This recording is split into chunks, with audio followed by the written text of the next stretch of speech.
Bueno, no solo hay problemas o realidades políticas complejas en Argentina, sino también en el resto del mundo. Por ejemplo, lo que ocurre en Canadá.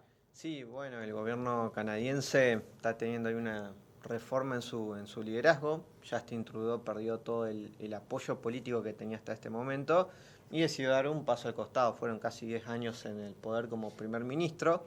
Según Donald Trump, el Sí. gobernador de Canadá, ¿no? Con ese ímpetu expansionista que tiene los Estados Unidos últimamente.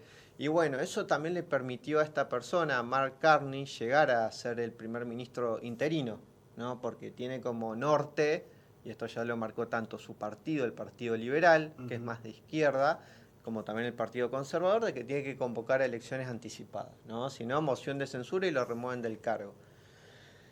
Básicamente obtuvo todos los partidos Sí. internos del partido, justamente del Partido Liberal, por su posición respecto a los Estados Unidos. Le plantó cara a Donald Trump y también tiene un perfil bastante asociado al liderazgo en tiempo de crisis. Sí, es algo que ocurre por primera vez en la historia política de Canadá, tener un líder, un referente político de esta manera. Y sí, sí, de este tipo sí. Es muy conocido en el ámbito de las finanzas Ajá, porque lideró el banco, fue el gobernador claro. del Banco de Canadá y el gobernador del Banco de Inglaterra, el primer extranjero que lideró el Banco de Inglaterra en dos contextos muy complejos. En el Banco de Canadá en la crisis del 2008, Ujú. ¿no? La crisis financiera del 2008. Y después el Banco de Inglaterra lo lideró durante el Brexit, cuando abandonó la Unión Sí, Europea, y también durante la pandemia. Es dos decir, escenarios súper complejos. muy complejo, y el Banco de Inglaterra junto a la Reserva Federal y el Banco de Japón y el Banco Central Europeo son los Sí, referentes de sí, la sí. política monetaria. Que tiene experiencia, tiene experiencia. Exacto. Pero no tiene un liderazgo dentro del Partido Liberal. Estuvo muy asociado a las ideas del Partido Liberal, muy cercano a Justin Trudeau, pero nunca había tenido un cargo como legislador, por ejemplo, Ujú. ¿no? Y fue electo justamente por esta capacidad de liderar en tiempos de crisis y porque ya tiene experiencia entre el 2016 y el 2018 Sí. principalmente, cuando lideró básicamente la normativa regulatoria a nivel global de los bancos centrales Ujú. y enfrentó, digamos, a un Donald Trump que vino a cambiar, ¿no?, toda la política monetaria del mundo. Esos fueron sus credenciales para que Sí, sea electo. Le ganó y arrasó en las elecciones internas del Partido Liberal, obtuvo más del sí. 90% de votos. Ahora hay que sostener esa parada Ujú. frente a Donald Trump. Sí, Porque sí. la realidad del Trump es completamente distinta. Sí, totalmente, totalmente. Ya dijo de que, bueno, de ser necesario, Canadá va a mantener aranceles, en el caso de que Donald Trump lo establezca, es decir, tiene una retórica un poco más Sí, combativa, pero hay que ver, digamos, ese pragmatismo, una persona muy pragmática, digamos. sí, sí, sí. Y eso también le vale bastante a la hora de enfrentar esos escenarios de crisis. Ujú, Por lo menos parece que va a ser una línea continuista, ujú. pero con mucha mayor experiencia a la hora de gestionar tiempos complejos. Ujú.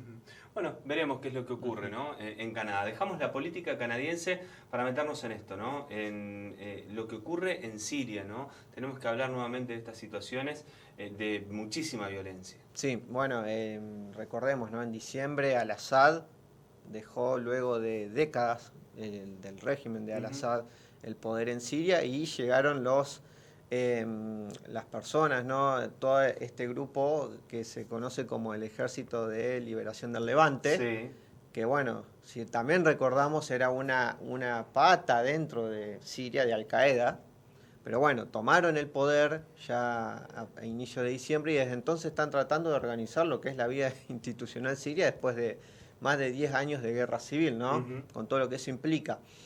Quedaron bastiones, si se quieren, de alawitas, que tengamos en cuenta que Siria es una sociedad muy compleja. sí, Sobre todo esto tiene que ver mucho con el Islam. Los alawitas son, si se quiere, un sector del Islam muy sí. minoritario, más o menos el 10%, pero era el sector de Al-Assad y fueron un sector bastante represivo con el resto de las comunidades, sobre todo islámicas, dentro de Siria, ¿no?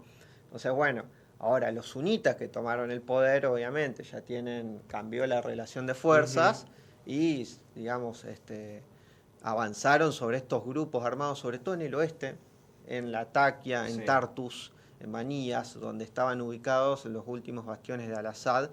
Y los últimos 4 días hubo enfrentamientos armados de estas personas que son adeptas al Assad con, digamos, tanto el ejército como también fuerzas independientes. Claro, como rebeldes. Rebeldes, pero asociadas, digamos, al oficialismo dentro de Siria. Y lo que sucedió, digamos, es que avanzaron no solamente contra los combatientes adeptos al Assad, sino también contra civiles, mujeres, Claro, niños y ancianos. todo lo que se le ponía adelante. Exactamente, y bueno, eso también levantó muchas preocupaciones por parte de la Unión Europea, la ONU, y también, digamos, en parte, digamos, de Estados Unidos, que criticaron bastante lo que sucedió en Siria. Llegó el ejército, se normalizó la situación. Parece que la ONU no va a intervenir para esclarecer o avanzar respecto a lo que sucede allí, lo que sucedió, digamos, el fin de semana, con más de 700 muertos civiles, digamos, ni siquiera en estos combatientes que se levantaron. Más o menos fueron 300, no fueron demasiados. Y ahora, Ahmed al-Sharaa, que era conocido con su nombre de guerra como al-Gulani, ¿no? El líder de estos rebeldes, que ahora es el presidente de Siria, estableció, digamos, que es necesario empezar la vida institucional, ¿no? Básicamente bajar las armas. Comenzar de cero. Sí, comenzar de cero, bajar las armas y ver cómo organizar, digamos, un país que estuvo 12 años en guerra civil, ¿no? Con todo lo que eso significa. Panorama complejo porque es opositor a Irán. Al-Assad, digamos, participaba de este eje de la resistencia, ¿no? Con el Líbano, sobre todo con Hezbollah, obviamente Al-Assad de Irán. Él tiene una visión totalmente opositora.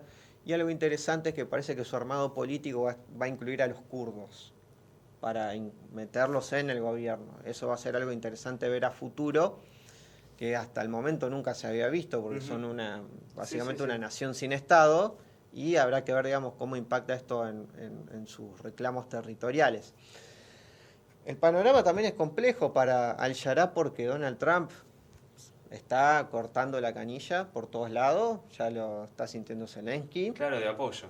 Sí, sí. Y bueno, de momento no se inmiscuye demasiado en lo que está pasando en Siria, Donald Trump. Así que también parece complejo y tendrá que sostenerse por sus propias cuentas. Bueno, esta es la realidad, ¿no?, que ocurre en el mundo fuera de las fronteras de Argentina. Como siempre, Joaquín, gracias por ayudarnos a comprender, ¿no?, estas realidades complejas que también ocurren en otras partes del mundo.